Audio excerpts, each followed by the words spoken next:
Good morning बच्चों। DSR public school के online classes में आप सभी लोग का स्वागत है। आज हम लोग क्लास 1 का हिंदी व्याकरण पढ़ेंगे।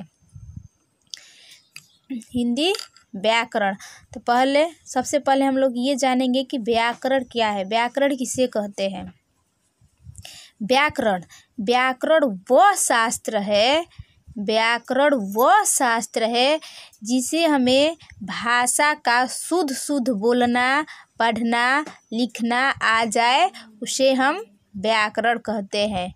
व्याकरण के द्वारा ही हम भाषा के शुद्ध या अशुद्ध होने का पता लगा सकते हैं। इसीलिए हमें सबसे पहले व्याकरण की जानकारी आवश्यक है। ठीक है बाबू, ये दिया है। अब हम लोग अध्याय 1 से पहले एक कदम नैतिकता की ओर ये पाठ दिया है, पहले इसको पढ़ेंगे, समझेंगे। इसके बाद अगले वीडियो में अध्याय 1 स्टार्ट करेंगे। कह रहा है एक कदम नैतिकता की ओर, यानी नैतिकता मीन्स क्या होता है? नीति शास्त्र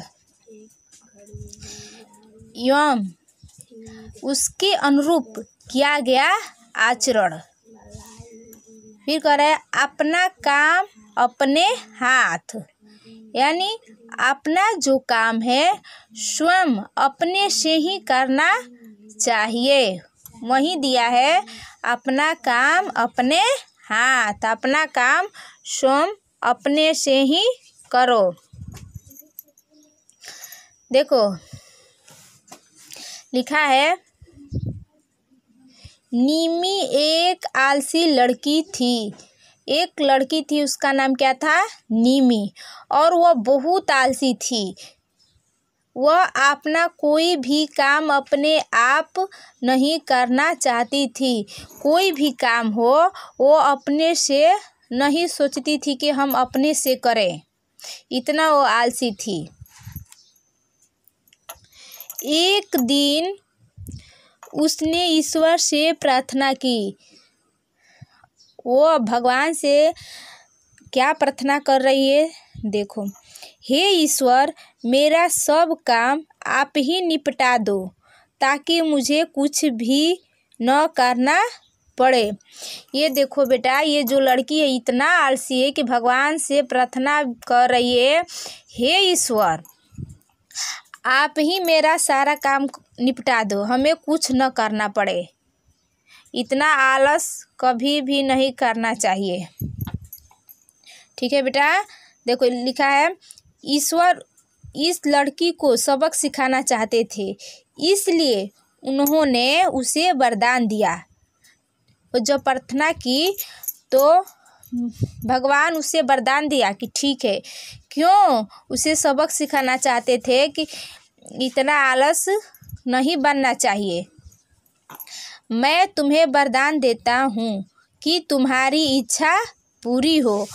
भगवान ने उसे वरदान दे दिया कि तुम्हारी जो इच्छा है वो पूरी हो जाए। क्या इच्छा है इसका? कि सारा काम उसे स्वयं न करना पड़े, सारा काम भगवान के द्वारा ही हो जाए, उसके यही इच्छा है।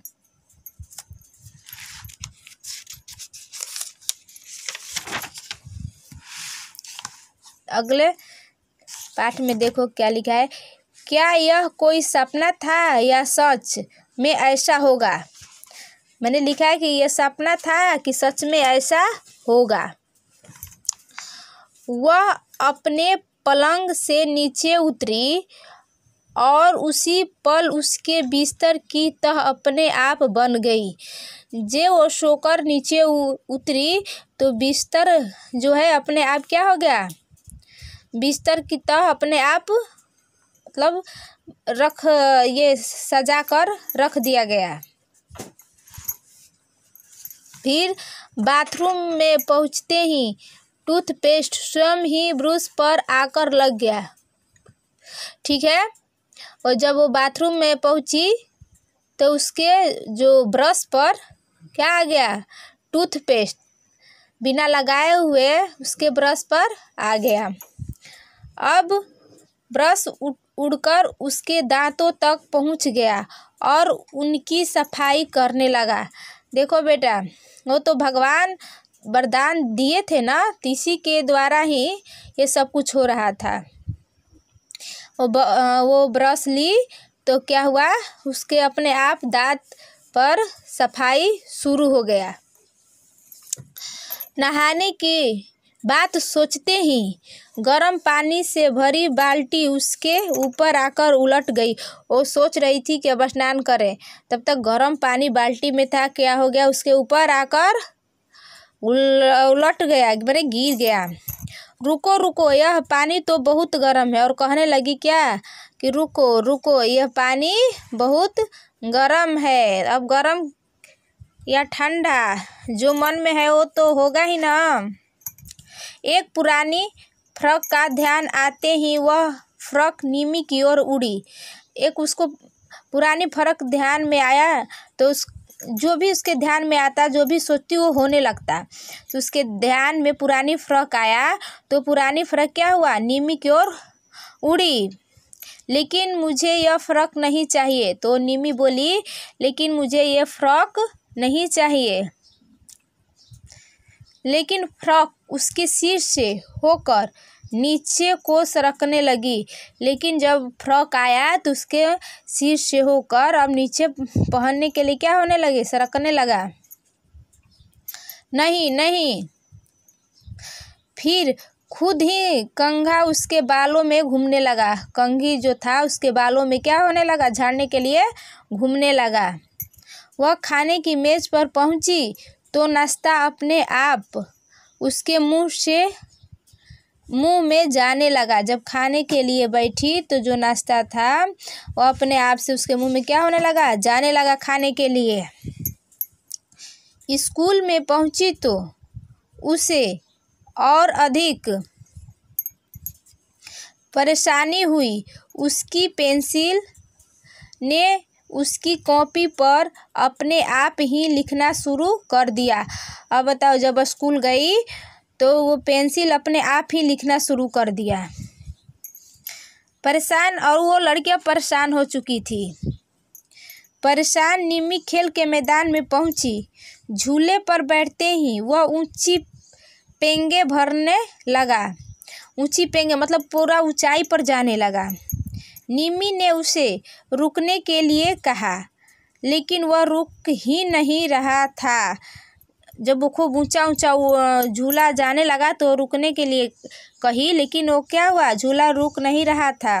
घबराहट में वह धड़ाम से जमीन पर आ गिरी। जब उसको घबराहट हो गया तो जमीन पर झूले से क्या हो गई, गिर गई। इधर देखो, चोट खाकर वह रोती हुई घर पर पहुंची। जब उसको चोट लगा तो रोते हुए घर पर पहुंची। उसे अब पता चल चुका था कि उसके माता पिता और अध्यापिकाएं क्यों उससे सब काम स्वयं करने के लिए कहते हैं। तब उसको पता चला कि क्यों मम्मी पापा या सभी माने अध्यापिकाएं भी, टीचर भी अपना काम स्वयं अपने करने के लिए सब लोग कहते थे। उसको तब समझ में आया। वह ईश्वर से प्रार्थना करने लगी। अब देखो बेटा, अब ईश्वर से क्या प्रार्थना कर रही है, हे ईश्वर, आप अपना वरदान वापस ले लीजिए, मैं अब आलस नहीं करूँगी। अब देखो बेटा, उस लड़की को समझ में आ गया कि खुद अपना काम अपने से ही करना चाहिए, दूसरों को परेशान नहीं करना चाहिए। देखो, अब फिर अपना वरदान वापस लेने के लिए भगवान से क्या कर रही है, प्रार्थना कर रही है कि भगवान अपना वरदान वापस ले लो। अगली सुबह से सब कुछ ठीक हो गया। निमी बड़ी प्रसन्न थी। मैंने अगले दिन सब कुछ भगवान अपना वरदान वापस ले लिए और निमी बहुत खुश होने लगी। अब बहुत खुश है। अपना सारा काम, टीचर का दिया हुआ होमवर्क और माता पिता का जो भी कार्य होता वो अब नहीं कहती थी कि मम्मी पापा ये मेरा काम कर दो, हम ये नहीं करेंगे। आलस उसके पास से हट गया और वह एक समझदार बच्ची बन गई। तो इस पाठ से हमें क्या शिक्षा मिला बेटा? तो इस पाठ से हमें यही शिक्षा मिला कि कोई भी काम स्वयं अपने से ही करना चाहिए, तभी लोग तुम्हारी प्रशंसा करेंगे। ठीक है, कभी भी ये नहीं कि मम्मी ये कर दो, मम्मी वो कर दो, कभी नहीं परेशान करना चाहिए। अपना काम स्वयं अपने से ही किया करना। ठीक है बेटा, धन्यवाद।